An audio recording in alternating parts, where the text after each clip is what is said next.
자, 여러분, 크립토토마토 주말에도 간단하게 인사를 드리고 있습니다. 어떤 일들이 진행되고 있는지 또 잠깐 동안 보고 가야 되겠죠. 자, 일단 비트코인 가격 지금 현재는 11,336불, 어제 약간 하락했었는데 11,300불대에서 머물러 주고 있는 그런 모습이 보여지고 있습니다. 다른 알트코인들 역시 마찬가지로 어제에 이어서 횡보를 해주는 듯한 모습을 보여주고 있는데요. 이 다가오는 한 주 어느 정도 변동성이 예상이 됩니다. 이런저런 이유들이 있는데요. 그 중에 한 가지는 이번 주부터 시작해서 미국 기업들의 3분기 실적 보고가 나오기 때문이라고 하는데요. 이러한 보고서들에 대해서 미국 증시가 어떤 식으로 반응을 하느냐에 따라서 비트코인도 영향을 받을 수밖에 없을 것 같습니다. 자, 그러면 오늘 나온 소식들 한 번씩 또 쫙 보도록 할 텐데요.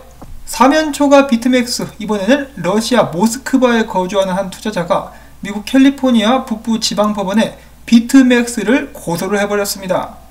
혐의로는 사기, 자금 세탁, 시장 조작 등을 근거로 들고 있다고 하는데요. 계속해서 악재가 겹치고 있는 비트맥스, 앞으로의 난관을 어떻게 헤쳐나갈지 아니면은 결국 문을 닫게 될지 한번 지켜보도록 하겠고요. 자, 그 다음에 바이낸스에서 6,800만 개의 BNB 토큰을 소각을 했다고 합니다. 토큰이 아니라 코인이라고 해야겠네요. 코인 소각 관련된 소식이 있었고요. 자, 그 다음에 이더리움의 짧은 분석이 있는데, 이더리움이 316달러에서 멋지게 반등을 했으나 만약에 316달러 아래로 떨어진다. 왜냐면 지금 형세가 베어 플래그처럼 보인다. 그래서 만약에 316달러를 잃게 된다면은 250달러까지도 이제 하락할 수 있는 가능성이 보여지고 있고, 반면에 390달러를 지지선으로 바꿀 수 있다라고 한다면은 더욱더 큰 상승을 노려볼 수가 있겠다라고 분석을 해주고 있습니다. 그래서 이더리움이 어떤 가격대를 치고 올라가는지 아니면은 어떤 가격대 아래로 떨어지는지를 지켜봐야 된다라고 이야기를 하고 있고요.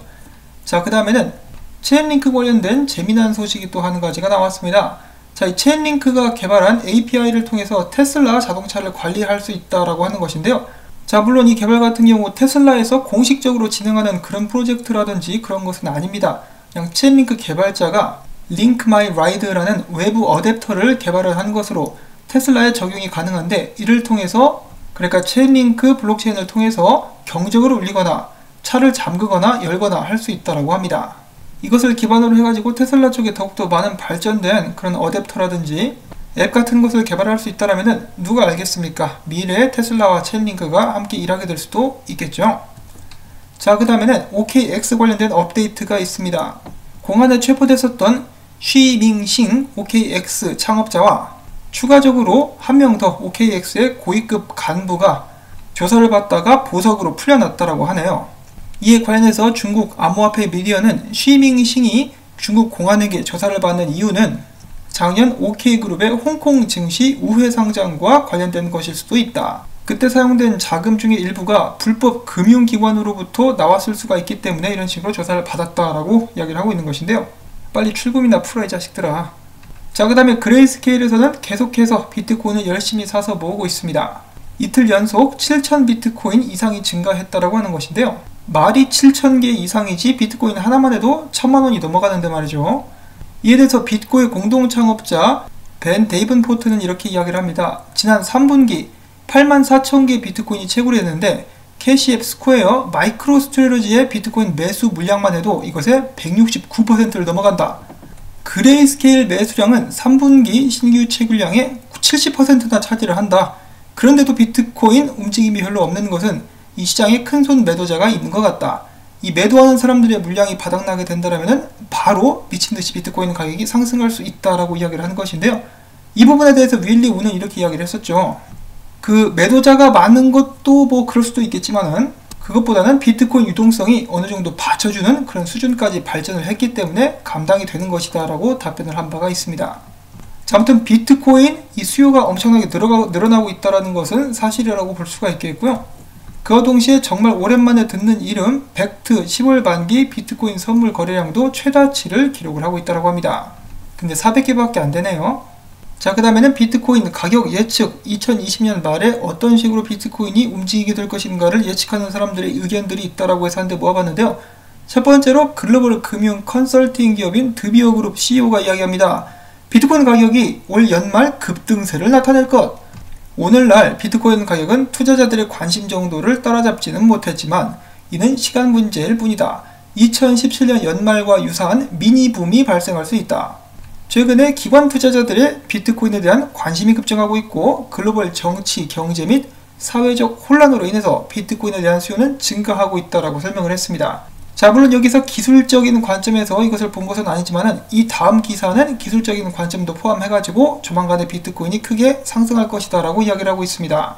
비타주 캐피탈의 창업자 모힛 소라우 씨가 이야기하기를 비트코인이 조만간에 역대 최고치를 갱신할 수가 있다. 그 근거로는 2020년 7월 이후 비트코인은 1200불에서 11,800달러 사이에서 횡보를 해왔었는데 이런 식으로 오랫동안 비트코인이 좀 안정세 및 변동성이 적은 모습을 보이면은 항상 그 뒤에는 엄청나게 큰 움직임이 바로 뒤따라 왔었다라고 이야기를 하면서 지금 비트코인의 상황을 폭풍 전야의 고구마 같은 상황이다라고 이야기를 하고 있는 것입니다.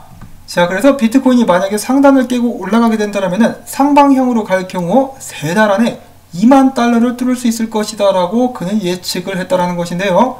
이것은 마치 비트코인이 지난 5월 1일부터 7월 20일까지 횡보를 치다가 32% 급상승한 것과 비슷한 그런 움직임이 될 것이다 라고 예측을 하고 있다고 합니다.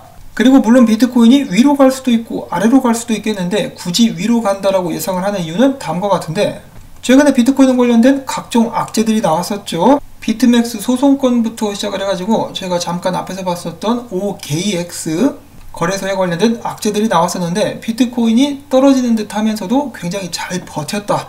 이것을 봤을 때 비트코인이 충분히 위로 올라갈 수 있겠다라고 예상을 하고 있는 것이라고 합니다. 자, 과연 연말에 비트코인이 멋지게 상승하는 모습을 볼 수 있을 것인가? 비트코인 투자자들에게 산타클로스는 미소를 지어줄 것인가? 아니면은 썩소를 날릴 것인가? 저도 정말 기대가 많이 됩니다. 자, 그 다음 분석 보도록 하겠는데 트레이딩 회사인 Efficient Frontier의 임원은 이렇게 이야기를 했다고 합니다. 비트코인 11,400달러 위에 상당한 저항이 존재한다. 비트코인이 11,500달러 위에 기반을 잡지 못하면 1,500달러에서 11,400달러 범위에서 거래가 될 수도 있다. 근데 만약에 비트코인이 12,000달러 돌파에 성공하면 비트코인이 급상승하는 것을 볼 수 있을 것이라는 분석을 남겼고요. 그 다음으로 이어서 크립토 비트코인 크리스는 이렇게 이야기를 하고 있습니다. 지금 현재 비트코인 바로 밑에 CME 갭이 열려 있는데 아무래도 이것을 메꿀 수 있는 가능성이 있을 것 같다.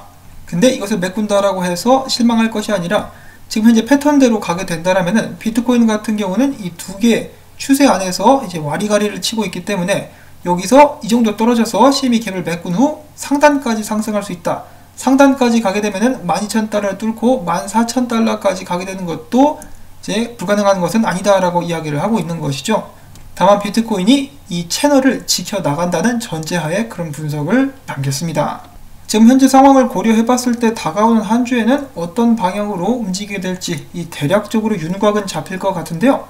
자, 한편 그동안에 주춤했었던 연방준비제도의 대차 대조표는 다시 한번 7조 달러를 넘기면서 상승하기 시작했다라고 하니까요. 이런 소식들이 비트코인에게도 호재로 작용할 수 있을지 한번 지켜보도록 하겠습니다. 자, 그 다음에 지금 현재 암호화폐 시장 심리 상태는 탐욕 단계로 들어섰네요. 자, 이번에는 과연 이 탐욕 단계가 어느 정도 오랫동안 유지될 수 있을 것인지 한번 지켜보도록 하시면서 오늘도 간결하게 준비해본 암호화폐 관련된 소식들 여러분들께 좀 도움이 되셨다. 그러면은 주말에도 수고를 했네요. 그러면 일당 광고 영상 재생을 통해서 주신다라면은 제 채널에 정말 큰 도움이 되면서 계속해서 정보를 전할 수가 있을 것 같습니다. 자, 그러면 오늘 하루 편히 쉬실 수 있기를 바라면서 저는 다음에 새로운 소식 가지고 인사를 드릴게요. 안녕히 계십시오.